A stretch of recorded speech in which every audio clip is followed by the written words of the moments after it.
નમસ્કાર વિદ્યાર્થી મિત્રો, વંદે માતરમ. ધોરણ 11 કોમર્સ વિષય નામાના મુદ્દો ચેપ્ટર નંબર 5 હિસાબી સમીકરણ અને દંડના વ્યવહારો. વિદ્યાર્થી મિત્રો, આજના વિડિયોમાં આપણે સ્વાધ્યાયનો પ્રશ્ન 2 નો અભ્યાસ કરીશું. જોઈએ આપણે સ્વાધ્યાયનો પ્રશ્ન 2, જેમાં નીચેના વ્યવહારોની આમનોંધ લખો અને તેની સમીકરણ આધારિત હિસાબી અસરો સમજાવો. વિદ્યાર્થી મિત્રો, સૌપ્રથમ આ રીતે આપણે એક કોષ્ટક દોરી કાઢવું પડશે, જેમાં ક્રમ, આમનોંધ, ઉધાર જમા, અસર અને આપણું હિસાબી સમીકરણ એટલે કે a બરાબર c પ્લસ m આ રીતે આપણે લખવાનું રહેશે. હવે જે નીચેના વ્યવહારો છે તેની આપણે આમનોંધ લખીશું. પહેલો વ્યવહાર છે રૂપિયા 80,000 લાવી ધંધો શરૂ કર્યો. વિદ્યાર્થી મિત્રો, અહીં માલિક દ્વારા રૂપિયા 80,000 લાવવામાં આવે છે એટલે ધંધામાં રોકડ આવશે. એટલે રોકડ આવે તો ઉધાર થશે, પરંતુ ધંધામાં જે કંઈ પણ માલ મિલકત કે રોકડા લાવવામાં આવે તેને મૂડી તરીકે ઓળખવામાં આવે છે અને મૂડી જમા થશે. એટલે આમનું શું બનશે મિત્રો? રોકડ ખાતે ઉધાર તે મૂડી ખાતે. સૌપ્રથમ આપણે આમનું લખીશું. પહેલો વ્યવહાર રોકડ ખાતે ઉધાર તે મૂડી ખાતે. મિત્રો, 80,000 રૂપિયા લાવવામાં આવે છે એટલે 80,000 ઉધાર થશે અને 80,000 જમા થશે. હવે એની હિસાબી અસર કઈ રીતે આપવામાં આવશે તે ધ્યાનથી જોજો મિત્રો, કે ધંધાકીય એકમમાં રૂપિયા 80,000 રોકડા લાવવામાં આવે છે એટલે ધંધામાં રોકડ આવશે એટલે કે રોકડ શિલ્લક વધશે. એટલે અહીંયા આપણે લખીશું રોકડ વધે છે. બરાબર. બીજું, ધંધામાં જે કંઈ પણ લાવવામાં આવે એને મૂડી કહેવામાં આવે છે. ધંધામાં મૂડી આવશે. બરાબર ને? એટલે કે મૂડી અહીં વધશે. લખીશું અહીંયા મૂડી વધે. હવે રોકડ એ આપણી મિલકત છે માટે મિલકતમાં અસર થશે અને મૂડી જે મૂડીની અંદર અસર આપવી પડશે. સૌપ્રથમ આપણે અહીંયા લખીશું રોકડ રૂપિયા 80,000 અહીંયા લખીશું. ત્યારબાદ મૂડીની અંદર આપણે લખીશું અહીંયા મૂડી રૂપિયા 80,000 અને અહીંયા દેવું જેમાં કઈ જે નથી રકમ એટલે આપણે શૂન્ય લખીશું. હવે બધાનો સરવાળો આપણે કરીશું. એનો સરવાળો થશે 80,000 રૂપિયા. જ્યાં સરવાળો કરવામાં આવે ત્યાં બે લાઈન ખેંચવાની રહેશે આપણે. બરાબર. સરવાળો કરીશું 80,000 અહીંયા પ્લસ સરવાળો કરીશું આપણે 0. બરાબર. આ રીતે આપણે પહેલો વ્યવહાર કમ્પ્લીટ કરવો પડશે અને લાઈન ખેંચવી પડશે આપણે.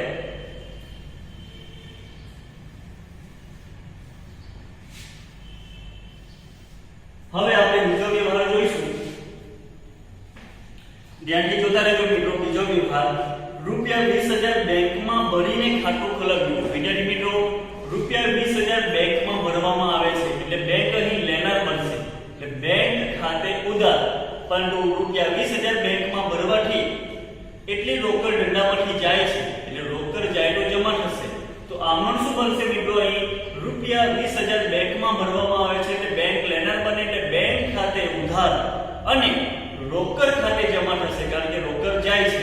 તો આપણે અહીંયા આમનું લખીશું આપણે બેંક ખાતે ઉધાર તે રોકડ ખાતે. 20,000 રૂપિયા છે, 20,000 રૂપિયા ઉધાર લખીશું અને 20,000 રૂપિયા જમા લખીશું. હવે હિસાબી અસર કઈ રીતે થશે મિત્રો? ધ્યાનથી જોજો. રૂપિયા 20,000 બેંકમાં ભરવામાં આવ્યા છે એટલે બેંક શિલ્લક અહીં વધશે. બેંક શિલ્લક વધે. અને બીજું, ધંધામાંથી રોકડા એટલા જાય છે એટલે રોકડ ઘટશે. અહીંયા લખીશું રોકડ ઘટે. હવે બેંક શિલ્લક પર મિલકત છે અને રોકડ પર મિલકત છે એટલે બંને અસર મિલકતો બાજુ થશે. એક પ્લસ થશે અને બીજી માઈનસ થશે. બરાબર. તે આપણે લખીશું. સૌપ્રથમ આપણે અગાઉના વ્યવહારને આધારે આપણે બીજો વ્યવહાર કરીશું. અગાઉના વ્યવહારમાં રોકડ હતી 80,000 રૂપિયા. તો અહીં આપણે 80,000 રૂપિયા લખીશું. હવે લાસ્ટ વ્યવહારમાં 80,000 રોકડા હતા, પરંતુ બીજા વ્યવહારની અંદર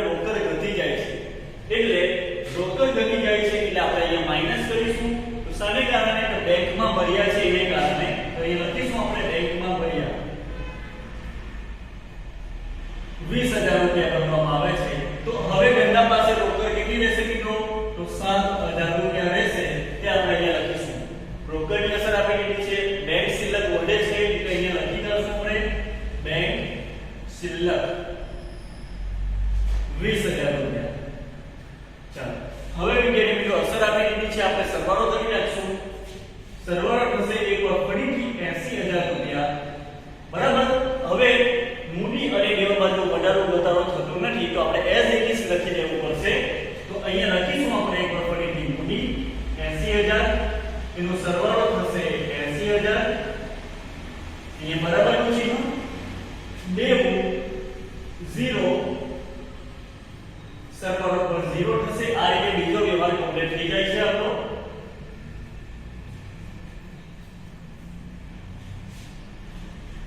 હવે આપણે ત્રીજા વ્યવહાર તરફ આગળ વધશું. ધ્યાનથી જોતા રહેજો. રૂપિયા 40,000 ની હિમાની પાસેથી માલની ઉધાર ખરીદી કરી. મિત્રો ધંધાકીય એકમે શું કીધું છે અહીંયા? રૂપિયા 40,000 ની હિમાની પાસેથી ઉધાર ખરીદી કરી છે. મિત્રો અહીં ઉધાર ખરીદી કરવામાં આવે છે એટલે વ્યવહાર ઉધાર છે. ખરીદી કરી છે એટલે માલ આવે છે, આવે તો ઉધાર થશે, તો ખરીદી ખાતે ઉધાર થશે. અને અહીં હિમાની નામની વ્યક્તિ લેનાર બને છે કે આપનાર તે વિચારો. મિત્રો હિમાની પાસેથી ઉધાર ખરીદવાથી હિમાની આપનાર બનશે એટલે આમનો શું બનશે મિત્રો? માલની ખરીદી કરી છે એટલે ખરીદી ખાતે ઉધાર, અને હિમાની આપનાર બને છે એટલે હિમાની ખાતે જમા થશે. બરાબર. તો લખીશું આપણે ખરીદ ખાતે ઉધાર અને હિમાની ખાતે જમા. બરાબર. કેટલા રૂપિયા મિત્રો? 40,000 રૂપિયા. હવે તમે ધ્યાનથી જોજો, હિમાની પાસેથી ઉધાર ખરીદી કરી છે. શાની ખરીદી? તો માલની ખરીદી કરી છે. અહીં માલની ખરીદી કરવાથી માલ ધંધા પાસે આવશે, માલ વધશે, જેને આપણે માલ સ્ટોક કહીએ છીએ, અથવા ટૂંકમાં આપણે સ્ટોક લખી દઈશું, સ્ટોક વધે. બરાબર. ખરીદી કરવાથી માલ સ્ટોક વધશે.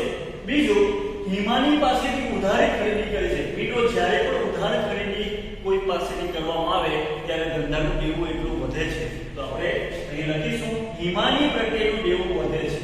તો એક સ્ટોક મિલકત છે એટલે મિલકતમાં અસર જશે, અને બીજું દેવું જે દેવામાં અસર આવશે. બરાબર. તો અહીંયા લખીશું રોકડ લાસ્ટ વ્યવહાર પ્રમાણે, રોકડ આપણી લાસ્ટ વ્યવહારમાં 7,000 છે એ આપણે અહીંયા લખી દઈશું. ત્યારબાદ બેંક શિલ્લક લખી દઈશું આપણે. બેંક શિલ્લક જેમાં કોઈ પણ પ્રકારનો વધારો ઘટાડો નથી એટલે લખી દઈશું આપણે 20,000. હવે સ્ટોક જે આપણી મિલકત છે જે વધે છે, જે અહીંયા લખીશું સ્ટોક. કેટલા છે મિત્રો? સ્ટોક 40,000 રૂપિયા. બરાબર. હવે સ્ટોકની અસર આપી દીધી છે. હવે દેવાની અસર આપણે ત્યાં આપી દઈશું. મૂડી એઝ ઇટ ઇઝ અહીંયા આપણે લખી દઈશું ત્યાં કે એમાં કોઈ પણ પ્રકારનો વધારો ઘટાડો નથી, 80,000. બરાબર. ત્યારબાદ અહીંયા દેવું લખીશું. મિત્રો દેવાની અંદર કોના પ્રત્યે દેવું વધ્યું છે? તો હિમાની પાસેથી ઉધાર ખરીદ્યું છે, હિમાની પ્રત્યે દેવું વધ્યું છે. તો કૌંસમાં આપણે નામ લખી દઈશું હિમાની. અને 40,000 રૂપિયાનું દેવું છે એટલે લખી દઈશું. હવે આપણે ટોટલ કરવાનું રહેશે 80,000. 60 ને 20 80,000. 80,000 માં 40,000 આપણે એડ કરીશું તો 1,20,000. અને સરવાળો થાય આ બે લાઈન ખેંચી કરવી. મૂડીનો સરવાળો કરો અને દેવાનો સરવાળો 40,000 થશે. હવે ધ્યાનથી જોશું, હિસાબી સમીકરણ અહીં જળવાય છે ખરું? મિલકત બાજુનો સરવાળો 1,20,000 અને મૂડી અને દેવાનો સરવાળો 1,20,000 થઈ જશે. 80,000 વત્તા 40,000. બરાબર ને? 1,20,000 થઈ જશે. હવે વ્યવહાર નંબર 4 જોઈશું આપણે. તે પહેલા આપણે લાઈન ખેંચવી પડશે.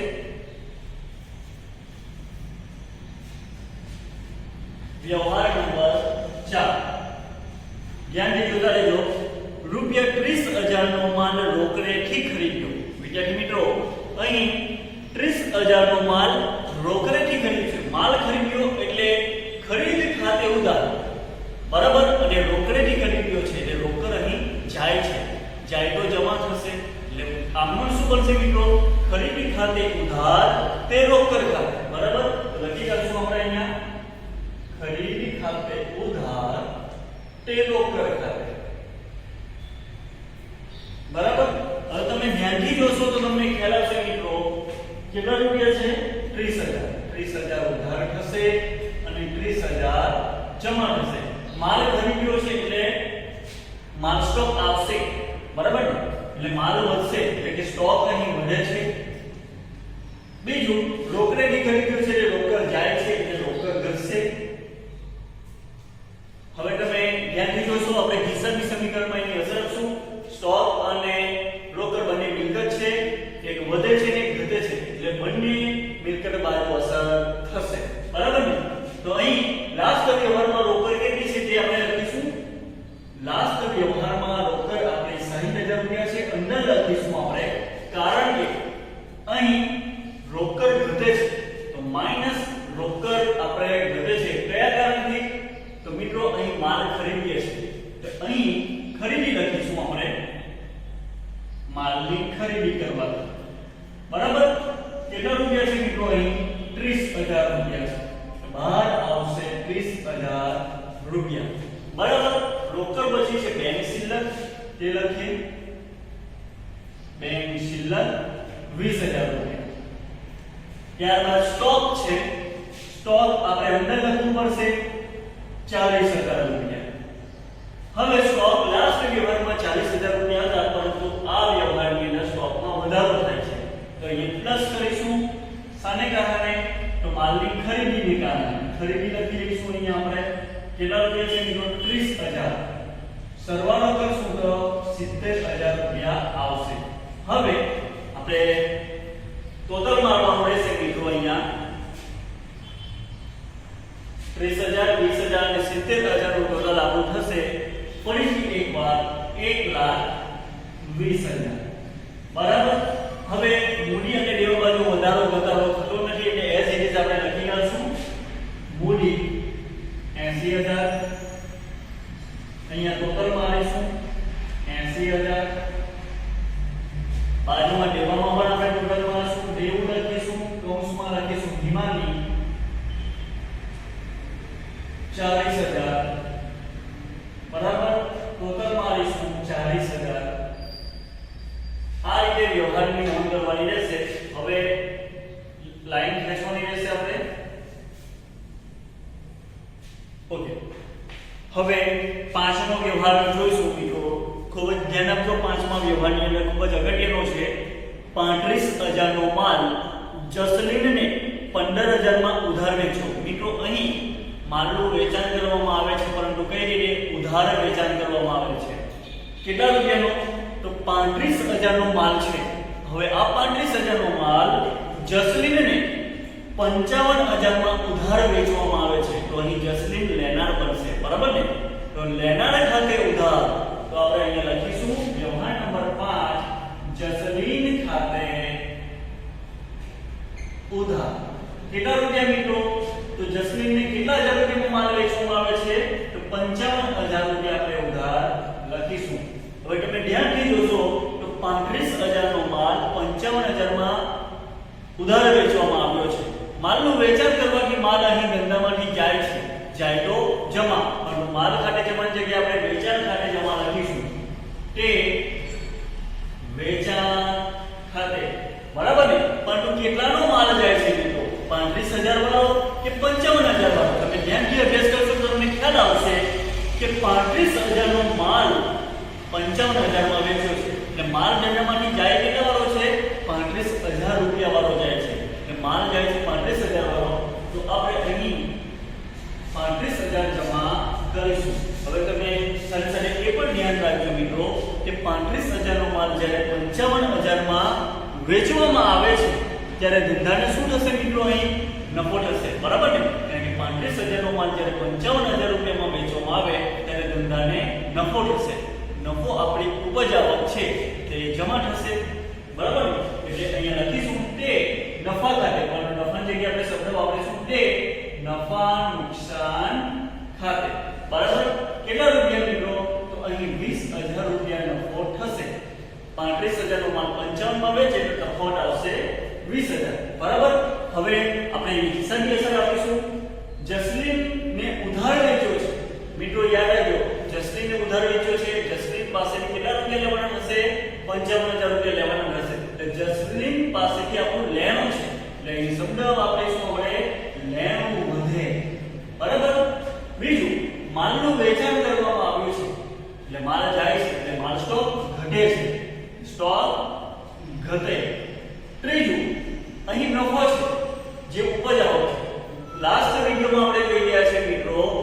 જ્યારે પણ ધંધાકીય એકમને ઉપજ આવક કે લાભ થાય, ઉપજ આવક કે લાભ થાય ત્યારે મૂડી વધે છે અને ખર્ચ કે નુકસાન થાય તો તેનાથી મૂડી ઘટે છે, બરાબર ને? તો ધંધાને અહીં નફો થાય છે, નફો થવાથી મૂડીમાં વધારો થશે, તો અહીંયા લખીશું મૂડી વધે છે, બરાબર? હવે આપણે એની હિસાબી અસર લખીશું. લેણું મિલકતમાં આવશે, સ્ટોક મિલકતમાં આવશે અને મૂડી આપણે મૂડીમાં લખીશું, બરાબર? તો જોઈએ આપણે અહીંયા સૌથી પહેલા રોકડ લખીશું. લાસ્ટ વ્યવહાર અનુસાર લાસ્ટ વ્યવહારમાં 30,000 રોકડા છે, જેમાં કોઈ વધારો ઘટાડો નથી. પછી જે બેંક શિલ્લક એમાં પણ વધારો ઘટાડો નથી, તો લખી દઈશું આપણે બેંક શિલ્લક 20,000 રૂપિયા. ત્યારબાદ સ્ટોક છે. મિત્રો અત્યારે જોઈ ગયા સ્ટોક લાસ્ટ વ્યવહારમાં કેટલો છે ચેક કરી લો. સ્ટોક એ લાસ્ટ વ્યવહારની અંદર તમે ધ્યાનથી જોશો તો 70,000 રૂપિયા છે, જે આપણે અંદર લખવું પડશે, બરાબર? સ્ટોક લાસ્ટ વ્યવહારની અંદર 70,000 રૂપિયા છે અને આ વ્યવહારમાં શું થાય છે? સ્ટોકમાં ઘટાડો થાય છે, એટલે લખીશું માઈનસ ઘટાડો. અથવા સ્ટોક કેમ ઘટી જાય છે? માલનું વેચાણ કરવા જઈએ, માઈનસ વેચાણ લખી કરીએ આપણે. માલનું વેચાણ કેટલા રૂપિયાનું છે? માલનું વેચાણ મિત્રો 35,000 રૂપિયા, બરાબર? તો 35,000 લખીશું. તો 70,000 નો માલ હતો, એમાંથી 35 વેચાઈ ગયા, તો બાકી કેટલો રહેશે? 35,000, બરાબર? ઉપરના વ્યવહાર કમ્પ્લીટ થઈ ગયું છે. હવે આપણે તમે ધ્યાનથી જોશો તો સ્ટોકની અસર આપણે કેટલી છે? લેણું. મિત્રો અહીં લેણું વધે છે, મિલકત વધે છે, તો આપણે અહીં લખીશું લેણું. કૌંસમાં આપણે નામ લખી દઈશું. કોનું નામ લેણું છે? કોની પાસેથી? જસલીન. અહીં લખીશું નામ જસલીન. કેટલા રૂપિયા છે મિત્રો જસલીન પાસેથી લેવાના? તમે ધ્યાન દેજો. 55,000 રૂપિયા અહીં આવશે, બરાબર? 55,000 રૂપિયા. ખ્યાલ આવશે મિત્રો? લેણું અને સ્ટોકની અસર આપી દીધી છે. હવે મૂડી એ આપણે બાજુમાં લખવાની રહેશે. લાસ્ટ વ્યવહારમાં મૂડી કેટલી છે? 80,000 રૂપિયા. હવે આ વ્યવહારમાં મૂડીમાં વધારો થાય છે. કેટલી મૂડી વધશે મિત્રો? ધંધાકીય એકમમાં જે નફો થાય છે, નફાથી મૂડી વધશે. નફો છે 20,000, બરાબર ને? પ્લસ નફો કેટલા છે? 20,000 રૂપિયા, બરાબર? તો હવે આપણે દેવા તરફ લખી કરશું. આપણે દેવું જે લાસ્ટ વ્યવહારમાં હિમાનીનું છે એ એઝ ઇટ ઇઝ કરશું, જેમાં કોઈ વધારો ઘટાડો નથી. હવે ટોટલ આપણે કરશું મિત્રો 30 ને 20 50,000, બરાબર? 50,000 વત્તા 35,000 વત્તા 55,000 એનો આપણે સરવાળો કરવાનો થશે, તો 1,40,000 રૂપિયા થશે. કેટલા થશે મિત્રો? 1,40,000. અને બે લાઈન ખેંચી લેવાની રહેશે, બરાબર? બાજુનો ટોટલ આપણે કરીશું હવે, તો ત્યાં 1,00,000 રૂપિયા થશે. હવે આ બાજુ કરીશું આપણે દેવા બાજુ, એનું ટોટલ 40,000. શું હિસાબી સમીકરણ જળવાય છે ખરું? એ આપણે ચેક કરીશું. તો વિદ્યાર્થી મિત્રો મિલકત બાજુ 1,40,000, મૂડી બાજુ 1,00,000 અને દેવાના 40, એટલે 1,40,000 થઈ જશે. હિસાબી સમીકરણ જળવાય છે. આપણે આગળ જોઈશું.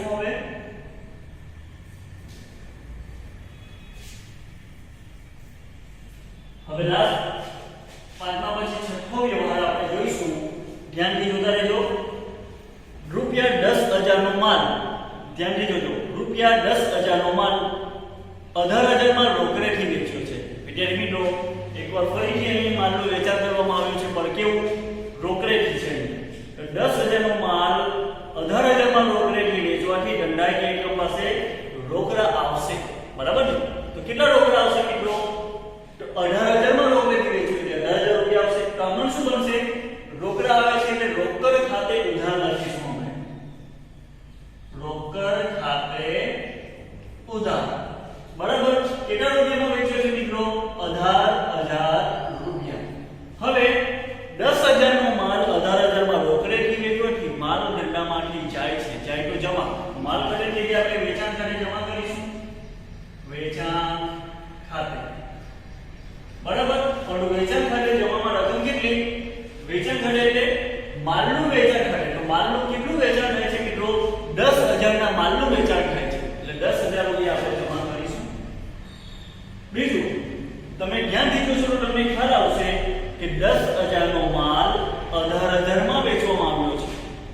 ધંધાને નફો થશે. નફો એટલે કે ઉપજ આવક એટલે આપણી જમા થશે. એટલે તે નફાની જગ્યાએ આપણે શબ્દ વાપરીશું તે નફા નુકસાન ખાતે 8000 રૂપિયા. બરાબર, આ રીતે આપણે વ્યવહારની નોંધ કરીશું. હવે તમે ધ્યાનથી જોશો તો હિસાબી અસરકાર રોકડ ધંધામાં આવે છે. આગળ તો ઉદાહરણ લેવું છે એટલે કે રોકડ વધે તો અહીં લખીશું રોકડ વધે. બીજું, માલનું વેચાણ કરવાથી માલ જાય છે એટલે માલ સ્ટોક ઘટશે એટલે કે સ્ટોક ઘટે. બરાબર, આ બંને મિલકત હોવાની મિલકતમાં અસર થશે. નફા નુકસાન ખાતે જમા એટલે કે નફો છે, નફાથી ધંધાની મૂડી વધશે. બરાબર ને, તો અહીંયા મૂડીમાં વધારો થશે. આ રીતે આપણે લખવાનું છે. હવે હિસાબી અસર આપી દઈએ. રોકડ વધે છે એટલે લાસ્ટ વ્યવહારમાં રોકડ કેટલી છે લખો. રોકડ લાસ્ટ વ્યવહારમાં 30000 છે. અંદર લખીશું આપણે. બરાબર, તો આ વ્યવહારમાં રોકડ વધે છે એટલે પ્લસ કરીશું. શાને કારણે? તો માલનું વેચાણ કરવાથી. એટલે પ્લસ વેચાણ. કેટલા રૂપિયા મિત્રો? તો કેટલા રૂપિયા રોકડ આવે છે ધંધામાં? 18000 રૂપિયા. એટલે 18000 ને પ્લસ કરીશું. ટોટલ મારીને ભાગ કરીશું આપણે 48000 રૂપિયા થશે બાદ. હવે લાસ્ટ વ્યવહારમાં રોકડ પછી બેંક શિલ્લક છે જેમાં વધારો ઘટાડો નથી તો લખી કાઢશું આપણે બેંક શિલ્લક. બેંક શિલ્લક કેટલી છે મિત્રો? તો ધ્યાન દેજો 20000 લખી કાઢશું ફટાફટ. ત્યાર પછી સ્ટોક. સ્ટોક લાસ્ટ વ્યવહારમાં કેટલો છે મિત્રો? ધ્યાન દેજો સ્ટોક 70 માઈનસ વેચાણ બાદ કરતા 35000 છે. હવે આ વ્યવહારમાં આપણે સ્ટોક ઘટે છે એટલે અંદર લખીશું આપણે સ્ટોક લખીશું આપણે 35000. સ્ટોકમાં શું થાય છે વ્યવહારમાં મિત્રો? ઘટે છે. કેટલો? માલનું વેચાણ કર્યું છે 10000 રૂપિયા એટલે માલ સ્ટોક ઘટશે 10000. 10000 લખો. શું લખશું અહીંયા? માલનું વેચાણ. 35 માંથી 10 બાદ કરતા આવશે 25000. બરાબર, સ્ટોક પછી આવશે લેમ્પ. કૌંસમાં જસલી કેટલું છે આપણો લાસ્ટના 55000 રૂપિયા. આ રીતે વ્યવહારની આપણે નોંધ કરી છે. રોકડમાં થઈ ગઈ છે, સ્ટોકમાં થઈ ગયું છે. હવે મૂડી બાજુમાં કરીશું. લાસ્ટ વ્યવહારમાં મૂડી કેટલી છે તે ધ્યાનથી જો. તો લાસ્ટ વ્યવહારમાં મૂડી આપણે 1 લાખ રૂપિયાની છે. હવે આ વ્યવહારમાં મૂડીમાં વધારો થાય છે શાને કારણે? તો નફાને કારણે. બરાબર ને, તો કેટલો નફો છે? 8000 પ્લસ નફો 8000. હવે બાજુમાં આપણે બેઉ નથી કરવું પડશે એઝ ઇટ ઇઝ નથી. વધારો ઘટાડો નથી એટલા માટે કિમાની 40000. બરાબર, હવે આપણે ટોટલ મારવાનું રહેશે વિદ્યાર્થી મિત્રો 48000 20000 25000 અને 55000 જેનું ટોટલ આપણું થાય છે 1,48,000. બે લાઈન ખેંચવાની રહેશે. બાજુમાં ટોટલ થશે 1,08,000 અને બેવાનું ટોટલ થશે 40000. તમે ધ્યાનથી જોશો તો આપણું હિસાબી સમીકરણ જળવાયેલું છે. મિલકતનું 1,48,000 મૂલ્ય અને દેવાનું ટોટલ તમે કરશો તો 1,48,000 થશે. અને નીચે લાઈન આપણે ખેંચવાની રહેશે. ચાલો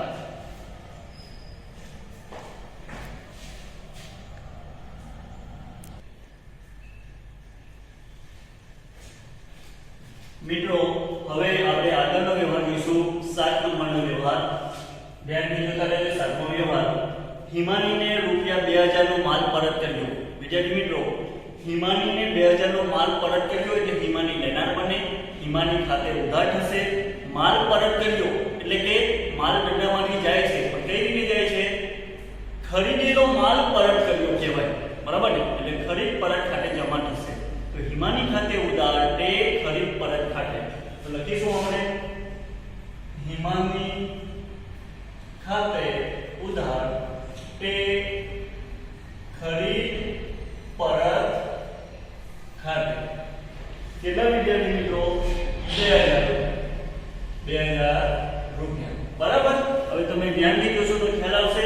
હિમાનીને માલ પરત કર્યો છે એનો અર્થ એવો થાય છે કે હિમાની પાસેથી આપણે માલ આગળ ખરીદેલો ઉધાર માલ ખરીદ્યો હતો.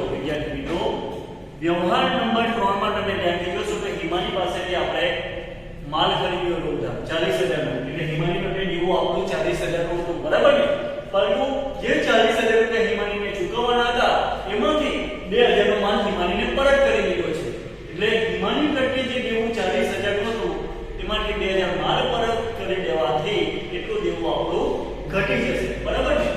એટલે અહીંયા દેવું ઘટશે.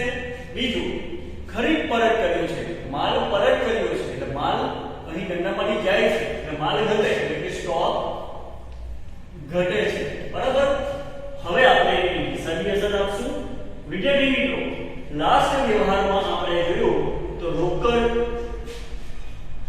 જે છે તે લખી કાઢશું, બરાબર? કારણ કે સ્ટોક ઘટે છે, સ્ટોકમાં વધારો ઘટાડો છે, બાકીની વસ્તુ આપણે એઝ ઇટ ઇઝ લખશું.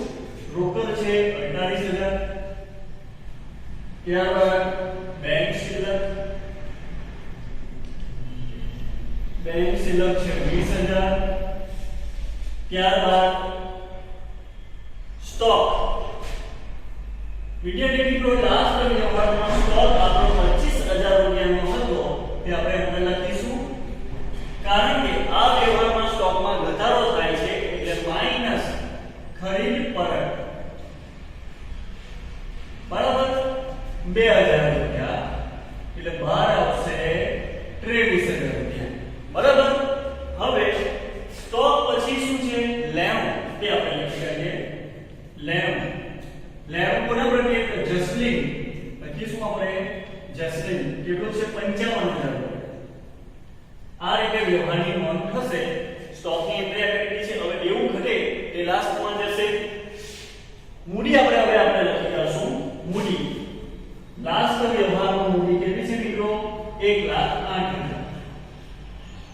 અને બાજુમાં આપણે દેવું લખીશું કૌંસમાં હિમાની. હિમાની પ્રત્યે દેવું 40000 રૂપિયા હતું, બરાબર?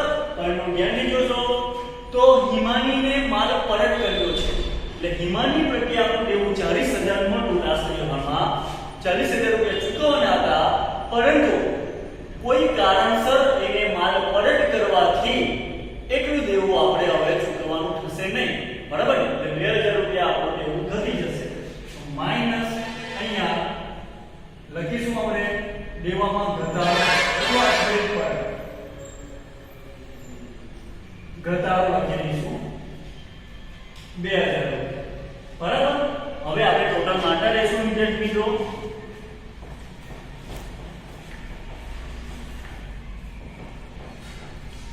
હવે 48000 20000 23000 અને 55000 નું આપણે ટોટલ કરીશું તો ટોટલ થશે 1,46,000. મૂડીનું ટોટલ થશે 1,08,000 અને દેવું એનું ટોટલ થશે 2012 કરતા 38,000. વિદ્યાર્થી મિત્રો, તમે ધ્યાનથી જોશો તો 1,08,000 વત્તા 38,000 કરીશું તો 1,46,000 થઈ જશે, બરાબર? હવે આપણે લાઈન ખેંચશું. આગળનો વ્યવહાર 8 નંબરનો છે એ આપણે જોઈએ. તમે ધ્યાનથી જોજો વિદ્યાર્થી મિત્રો, 8 નંબરનો છે. જસલીને ₹4000 નો માલ પરત કર્યો. કોને માલ પરત કર્યો છે મિત્રો? જસલીન નામની વ્યક્તિ છે, તેણે 4000 નો માલ પરત કર્યો. ધંધાને માલ અહીં પરત કર્યો છે એટલે ધંધા પાસે એટલો માલ આવશે, બરાબર ને? માલ આવેલો ઉધાર પર કઈ રીતે માલ પરત કર્યો છે? તો જસલીનને તમે ધ્યાનથી જોશો તો 5મા નંબરના વ્યવહારમાં ધંધાએ જસલીનને ઉધાર વેચાણ કરવામાં આવ્યું હતું, બરાબર ને? એટલે ધંધાએ જસલીનને વેચાણ કર્યું હતું, પરંતુ કોઈક કારણસર જસલીને 4000 નો માલ પરત કર્યો છે, વેચેલો માલ પરત કર્યો છે જસલીને. એટલે ધંધા પાસે માલ આવે તો ઉધાર પર કઈ રીતે આવે છે? વેચેલો માલ પરત આવે છે એટલે વેચાણ પરત ખાતે ઉધાર થશે. આપનાર કોણ છે મિત્રો? તો જસલીન. તો જસલીન ખાતે જમા કરીશું તો આપણે લખીશું અહીંયા વેચાણ પરત ખાતે ઉધાર તે જસલીન ખાતે, બરાબર? કેટલો માલ છે મિત્રો? 4000. લખીશું અહીંયા 4000 ઉધાર અને 4000 જમા. અસર કઈ રીતે આવશે મિત્રો? તો વેચેલો માલ પરત આવે છે, માલ આવે છે એટલે કે માલ સ્ટોક વધશે, સ્ટોક વધે. બીજું જસલીનને આપણે 5મા નંબરના વ્યવહારમાં ધ્યાનથી જોશો તો વેચાણ કર્યું હતું, 55000 રૂપિયાના માલનું વેચાણ કર્યું હતું. જસલીન પાસે 55000 રૂપિયાનું આપણું લેવું હતું, પરંતુ જસલીને 55000 ના માલ માટે એને શું કર્યું છે? એને માલ પરત મોકલી આપ્યો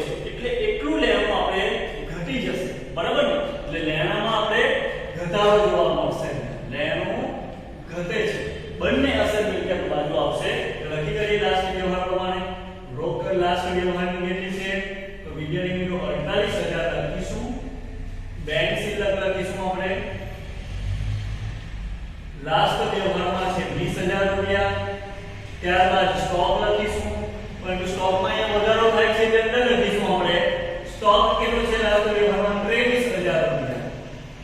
અહીંયા સ્ટોકમાં વધારો થાય છે એટલે પ્લસ કરીશું વેચાણ પરત.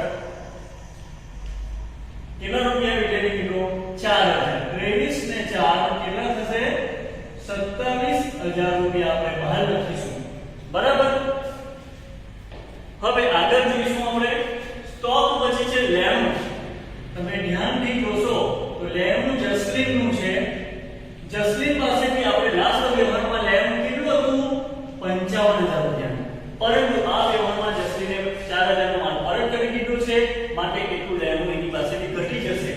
માઈનસ ઘટાડો 4000. બહાર આવશે 51000 રૂપિયા. હવે આપણે એનું આ વ્યવહારનું ટોટલ કરવું પડશે. તો કેટલું આવશે મિત્રો ટોટલ? ફરીથી એકવાર 1,46,000. કારણ કે 4000 પ્લસ થાય છે અને 4000 માઈનસ. આગળ જોઈશું આપણે મૂડી લાસ્ટ વ્યવહારમાં જે 1,08,000 છે એ જ રહેશે 1,08,000. બાજુમાં આપણે દેવું હિમાની લખીશું. લાસ્ટ વ્યવહારમાં હિમાનીનું દેવું 38,000 રૂપિયા છે તે અહીં લખીશું. ટોટલ માનીશું આપણે 38,000. બરાબર. હવે આપણે લાઈન ખેંચી લઈશું. હવે આપણે આગળ જોઈશું 9 તારીખ. 9મા નંબરનો વ્યવહાર છે. ખૂબ કાળજીપૂર્વક એનો અભ્યાસ કરવો પડશે મિત્રો, ધ્યાનથી જોતા રહેજો. 9 તારીખનો વ્યવહાર. હિમાની અને જસલીન સાથે હિસાબની પતાવટ થઈ છે. બહુ ધ્યાનથી જોજો મિત્રો. અહીં શું થાય છે? 9 તારીખે પહેલો વ્યવહાર. તમે ધ્યાનથી જોજો. 9 તારીખે હિમાની અને જસલીન સાથે હિસાબની પતાવટ થઈ. તો એની હું ગણતરી તમને લખીને બતાવું. સૌપ્રથમ આપણે હિમાનીની વાત કરીશું મિત્રો. તો તમે ધ્યાનથી જોશો તો ત્રીજા વ્યવહારની અંદર હિમાની પાસેથી દંડાએ 40000 નો માલ ઉધાર ખરીદ્યો હતો. કેટલો? હિમાની પાસેથી દંડાએ 40000 નો માલ ઉધાર ખરીદ્યો હતો. પરંતુ તમે ધ્યાનથી જોશો તો અહીં 7મા નંબરના વ્યવહારમાં હિમાનીને 2000 નો માલ પરત કરી દીધો છે. એનો અર્થ એવો થાય કે જે આપણે 40000 નો ઉધાર માલ ખરીદ્યો હતો તે હિમાનીને ચૂકવવાના કેટલા થાય? 40000 રૂપિયા. પરંતુ આપણે 7મા વ્યવહારમાં હિમાનીને 2000 નો માલ પરત કરી નાખ્યો છે. એટલે હિમાનીને ચૂકવવાના કેટલા થશે? માત્ર 38000 રૂપિયા. એટલે હિસાબની પટાપટમાં 38000 રૂપિયા આવશે. બરાબર. એ જ રીતે જસલીનનું જોઈશું આપણે. તો વિદ્યાર્થી મિત્રો 5મા વ્યવહારમાં જસલીન ને આપણે 55000 રૂપિયામાં ઉધાર માલનું વેચાણ કર્યું હતું. કેટલા? 55000 રૂપિયામાં ઉધાર માલનું વેચાણ કર્યું હતું. તો જસલીન પાસેથી લેણું કેટલું હતું? 55000 રૂપિયા. પરંતુ 8મા વ્યવહારમાં જસલીને 4000 નો માલ પરત કરી નાખ્યો છે. એટલે 55000 માંથી 4000 નો માલ પરત કર્યો છે. તો જસલીન પાસેથી હવે આપણે કેટલા લેવાના થશે મિત્રો? માત્ર 51000 રૂપિયા લેવાના થશે. બરાબર. આગળ જોઈશું હવે. તો બંને વ્યવહારો આપણે જોઈ લઈશું. હિસાબની પતાવટ થઈ છે એવો શબ્દ વાપર્યો છે કે હિમાની અને જસલીન સાથે હિસાબની પટાવટ થઈ. પહેલા હિમાનીનું જોઈ લઈશું મિત્રો. તો 9મા અંદર પહેલો વ્યવહાર જોઈશું. હિમાની પાસે હિમાનીને આપણે નાણાં ચૂકવવાના થાય છે. એટલે હિમાની અહીં લેનાર બનશે. તો હિમાની ખાતે ઉધાર. હિમાની ખાતે ઉધાર. કેટલા ચૂકવવાના થશે હિમાનીને? 38000 રૂપિયા. બરાબર. હિસાબનો પતાવટ થયો એટલે નાણાં એને ચૂકવી દીધા છે. એટલે રોકડ ધંધામાંથી જાય એટલે તે રોકડ ખાતે કેટલા રૂપિયા મિત્રો? તો 38000 રૂપિયા થશે.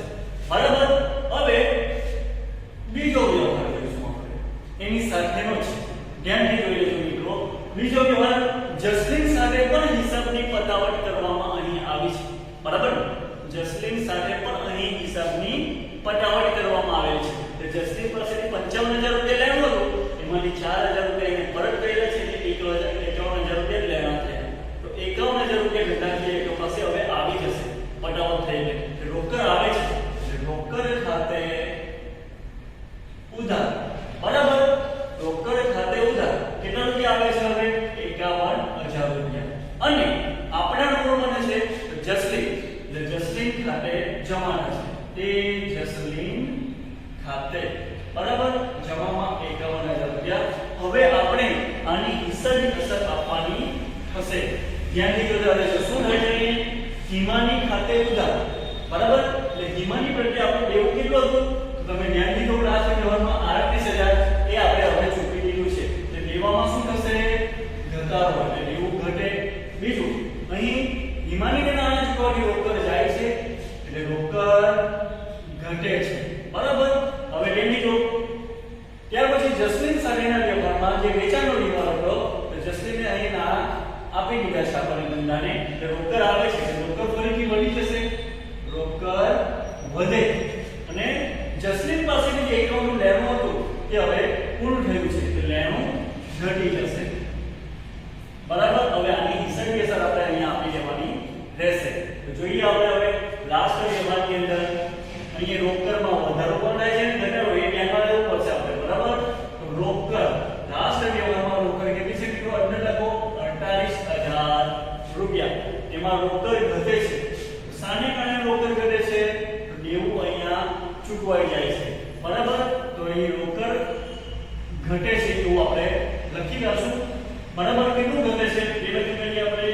રોકડ ઘટે છે 38,000 રૂપિયા. બરાબર, ત્યાર પછી તમે ધ્યાનથી જોશો દેવું રોકડ ઘટે છે પણ રોકડ વધે પણ છે એટલે પ્લસ રોકડ વધે. તો કેટલું રોકડ વધે છે મિત્રો? 51,000 રૂપિયા. બરાબર, તો આ રીતે આપણે રોકડ પણ કરી રાખશું. પછી રોકડ વધે ઘટે થઈ ગયું છે. હવે તમે ધ્યાનથી જોશો 48,000 માંથી 38,000 આપણે બહાર કરશું તો માત્ર કેટલા રહેશે? 10,000. તો 10,000 ની અંદર 51,000 પ્લસ કરશું તો કેટલા આવશે બહાર? 61,000. આ રીતે આપણે લખી નાખશું. બરાબર, હવે રોકડની અસર કેટલી છે? હવે દેવું અને લેણું તેની અસર આપશું. તો રોકડ દેવી પછી નીચે આપણે લખીશું બેંક શિલ્લક. કેટલી છે બેંક શિલ્લક મિત્રો? લાસ્ટ વ્યવહારમાં 20,000 લખી કરશું આપણે. સ્ટોક જેમાં કોઈ વધારો ઘટાડો નથી તો લખી કરશું આપણે 27,000. ત્યારબાદ લેણું આપણે લખીશું તો લેણું જસલીન. બરાબર, લાસ્ટ વ્યવહારમાં કેટલું હતું? 51,000. હવે લેણું અહીંયા ઘટી જાય છે, માઈનસ ઘટે છે. કેટલું ઘટી જાય છે? 51,000 રૂપિયા. અહીંયા આવશે ડેશ. બરાબર, અહીં લેણું રોકડ વધે ઘટે વધી ગયું છે. હવે દેવાની એન્ટ્રી આપણે આપવી પડશે. હવે આપણે આ વ્યવહારમાં આપણે સરવાળો કરવાનો રહેશે. તો કેટલા થાય છે? 120 અને 27. એનું આપણે ટોટલ કરીશું તો થઈ જશે 1,08,000. બરાબર, બાજુમાં આપણે મૂડી એઝ ઇટ ઇઝ લખવી પડશે.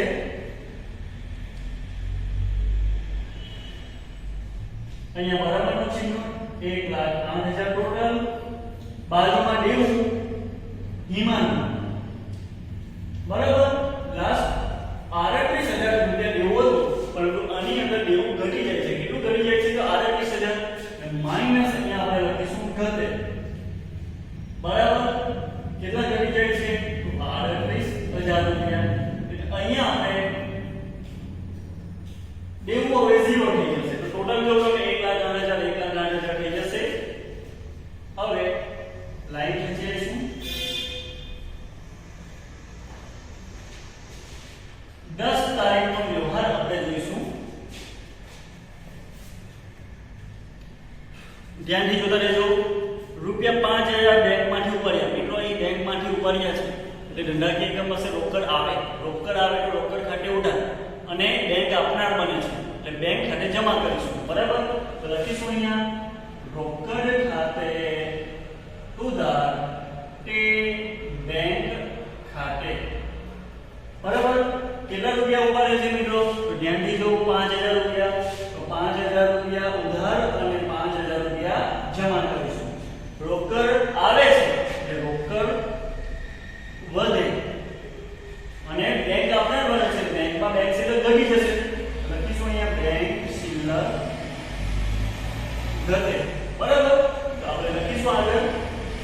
અહીંયા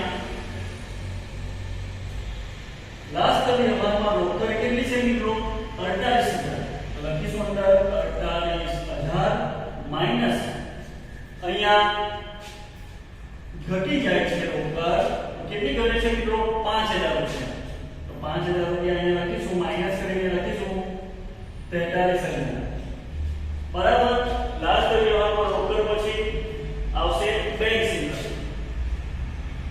બેંક શિલ્લક કેટલી છે બેંક શિલ્લક મિત્રો અંદર લખીશું 20000 અને આ વ્યવહારમાં બેંક શિલ્લક શું રહે છે ઘટે છે એટલે માઈનસ કરીશું સોરી વિદ્યાર્થી મિત્રો અહીં ભૂલ થઈ ગઈ છે રોકડમાં અહીં વધારો થાય છે ઘટાડો નથી થતો પરંતુ વધારો થાય છે બરાબર ને રોકડ ધંધામાંથી આવે છે એટલે વધારો થાય છે એટલે 5000 પ્લસ કરીશું તો અહીંયા આપણે ટોટલ ચેન્જ કરીશું હવે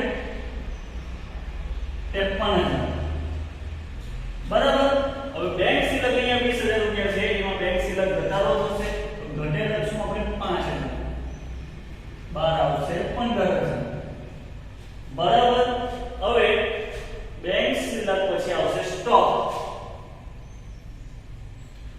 છે 27000 રૂપિયા બરાબર રોકડ અને બેંક શિલ્લકની અસર આપી દીધી છે હવે લાસ્ટ લેવ જે 0 થઈ ગયું છે એ અહીંયા લખવાનું થશે નહીં બરાબર તો આપણે